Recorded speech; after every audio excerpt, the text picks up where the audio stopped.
नमस्कार दोस्तों, books path पर आपका स्वागत है। दोस्तों, Bihar civil court clerk mains exam के लिए हम लोग हिंदी निबंध कर रहे हैं और आज हम लोग दूसरा निबंध ये करेंगे। और आज का हमारा जो टॉपिक रहेगा वो कृत्रिम बुद्धिमत्ता यानी कि आर्टिफिशियल इंटेलिजेंस है। दोस्तों, इसके बारे में पूरी यहाँ पर हम लोग बात करेंगे।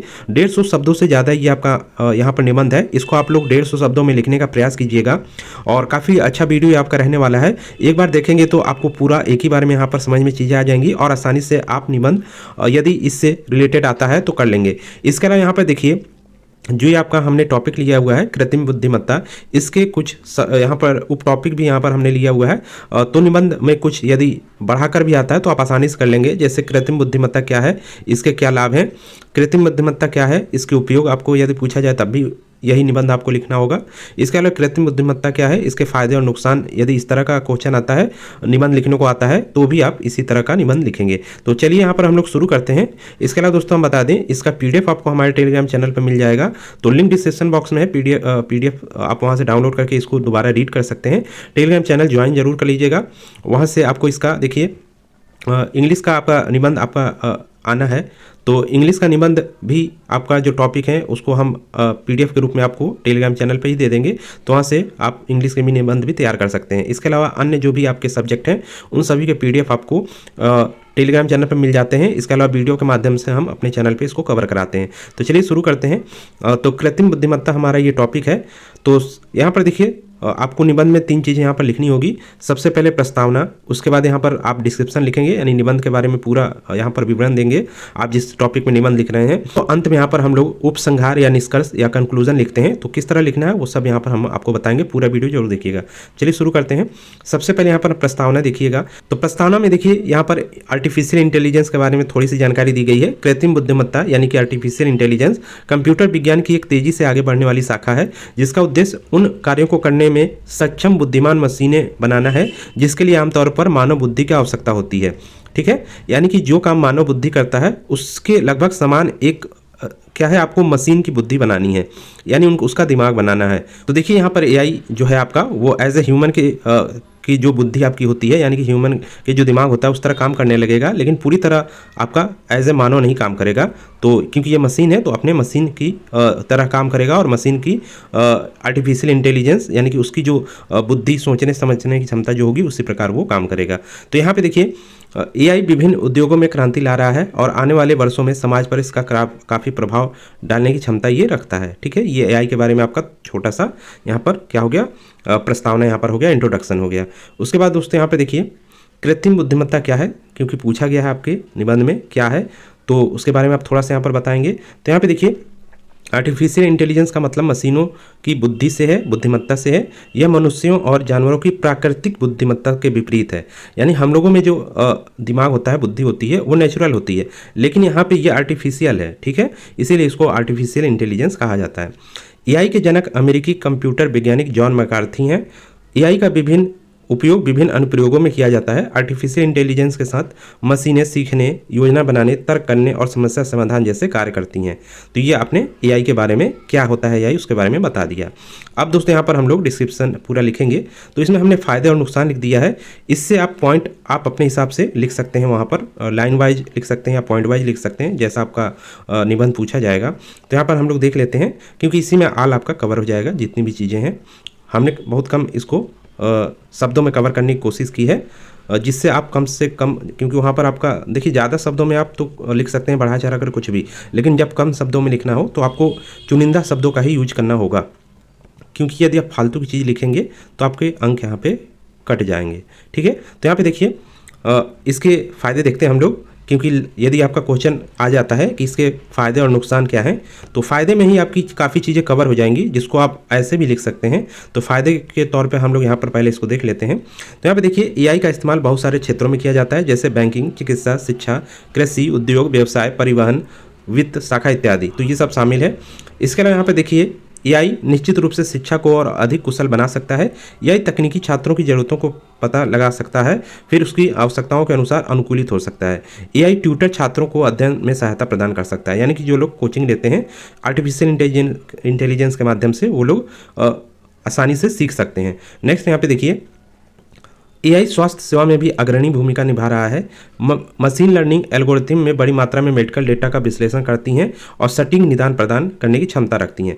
यानी उनको डाटा प्रदान किया जाता है, किसको, जो आर्टिफिशियल इंटेलिजेंस की मशीनें हैं या रोबोट हैं, उनको बहुत सारा डाटा दिया जाता है।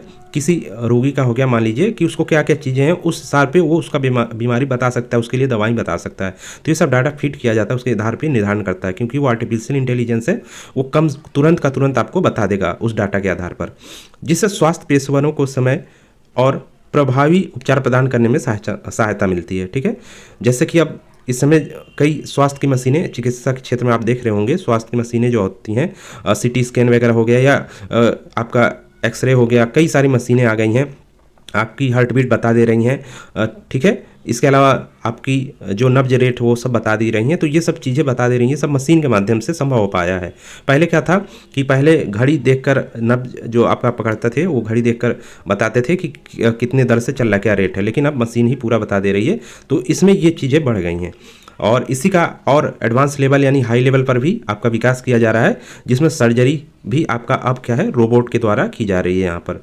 ठीक है, तो सर्जरी वगैरह भी रोबोट यानी कि आर्टिफिशियल इंटेलिजेंस उसके अंदर उसको बताया, पूरा परिपक्व किया जा रहा है सिखाकर कि किस तरह क्या करना है। तो वो आर्टिफिशियल इंटेलिजेंस होता है, वो सीखता है पहले चीज़ें, फिर वो करता है। तो यहाँ पे देखिए आगे, इसमें आगे है, इसके अलावा एआई संचालित रोबोट सर्जरी, सटीक चिकित्सा और दवा की खोज करने में सहायता प्रदान कर सकते हैं। नेक्स्ट है, विशिष्ट उद्योगों पर इसके प्रभाव के अलावा एआई व्यवसायों के संचालन के तरीकों को भी बदल रहा है। एआई संचालित चैटबॉट, वर्चुअल असिस्टेंट, यानी कि अब देखिए जो भी चीज़ आप कंपनी, जिस कंपनी में वर्क करते हैं या किसी सरकारी कंपनी से भी जुड़े हैं या कोई सरकारी बैंक वगैरह है, तो वो आप सीधे चैटबॉट ला रही हैं या वर्चुअल असिस्टेंट ला रही हैं। यानी कोई कस्टमर केयर को आप फ़ोन कर रहे हैं तो सीधे सीधे वो वर्चुअल असिस्टेंट आपकी हेल्प वहाँ पे कर दे रहा है। यानी आपको ज़्यादा कुछ वहाँ पर कंपनी में जो है ज़्यादा व्यक्ति नहीं भी हैं, तब भी आपका क्या है, सहायता वहाँ पर हो जाएगी और किसी भी समय हो जाएगी, क्योंकि जो वर्चुअल असिस्टेंट होते हैं, चैटबॉट होते हैं, वो हर समय आपका 24/7 यहाँ पर आपकी सेवा करते हैं। जबकि एक मनुष्य या मानव क्या होता है कि उसकी जो ड्यूटी है, ड्यूटी का जो टाइम है, उसी समय वो रहता है, उसके बाद फिर वो नहीं कर पाएगा, क्योंकि उसकी एक क्षमता होती है। नेक्स्ट यहाँ पे देखिए, एआई का उपयोग वर्चुअल असिस्टेंट और सेल्फ ड्राइविंग कार, जिसमें व्यक्ति का जीवन आसान और अधिक सुविधाजनक हो जाता है। अब यहाँ पे देखिए वर्चुअल असिस्टेंट के रूप में कार्य कर रहा है, सेल्फ ड्राइविंग के रूप में भी, यानी जो अब कार आ रही हैं आपकी, उसमें सेल्फ ड्राइविंग है, यानी कि उसमें जो आर्टिफिशियल इंटेलिजेंस है, जो वर्चुअल असिस्टेंट है, वो खुद ही ड्राइविंग कर रहा है और चीज़ें देखकर चला रहा है। यानी केवल उसमें आदमी बैठ, बिना ड्राइवर के भी वो कार आपकी यहाँ पर चलेगी। तो ये सब चीज़ें हैं। इसके अतिरिक्त एआई यातायात के प्रभाव को अनुकूल करने में, तो देखिए जो आपकी लाइटें लगी रहती हैं चौराहे पर, तो उसमें क्या होता है कि वो एआई द्वारा संचालित होती हैं। ऑटोमेटिक वो जो है रेड सिग्नल होता है आपका, ग्रीन सिग्नल होता है, तो ये सब ऑटोमेटिक जो होता है, उसको एआई के साथ यदि कनेक्ट कर दिया जाए तो ऑटोमेटिक ही वो सब चीज़ होता है। पहले क्या था, मैनुअल था आपका, स्विच था, एक स्विच दबाएगा फिर जलेगा, फिर ये सब सिस्टम था, तो वो सब हटाकर अब सीधे वहाँ पर क्या हो गया, ऑटोमेटिक, यानी एक टाइम होता है, इतने टाइम के लिए वो लाइट ऑन होगी, ऑफ होगी, तो आपका क्या है, आते वहाँ पर आएगा और जाएगा। तो इस तरह होता है। भीड़ भाड़ को कम करने और ईंधन की खपत को कम करने में मदद करता है, जिससे महत्वपूर्ण पर्यावरणीय लाभ भी हो सकते हैं। तो एआई के यहाँ पर ये आपके उपयोग हैं। इसके अलावा यहाँ पे देखिए आर्टिफिशियल इंटेलिजेंस कई अन्य क्षेत्रों में भी अनुप्रयोग हैं, जैसे कि सैन्य हो गया, कानून, वीडियो गेम, सरकार, ई गवर्नेंस आपका आ रहा है, तो वो एआई के कारण ही आपका संभव है। ठीक है, ई गवर्नेंस जो आ रहा है वो एआई के कारण ही संभव है। नेक्स्ट यहाँ पे देखिए ऑटोमेटिक हो गया, ऑटोमेटिव जो आपका होता है, जिसमें मोटर वगैरह आपका लगाया जाता है, गाड़ियाँ वगैरह, तो उसमें भी ये सब आ रहा है आपका। ऑडिट के जो काम होते हैं, कला आदि के क्षेत्र में भी अब एआई का यूज होने लगा है, जैसे 3D प्रिंटिंग आपका हो गया। तो ये सब चीज़ें यहाँ पर आपकी आती हैं। तो स्पष्ट है कि एआई के अलग अलग अनुप्रयोग हैं। तो ये आपने यहाँ पर इसके एआई के क्या काम जानने लिए क्या क्या कर सकता है एआई। अब इसके कुछ हानियाँ देख लेते हैं, क्योंकि यदि हानियाँ क्वेश्चन आ जाता है तो आप आसानी से यहाँ पर उसके नुकसान या हानि यहाँ पर आप आसानी से आप कर सकते हैं।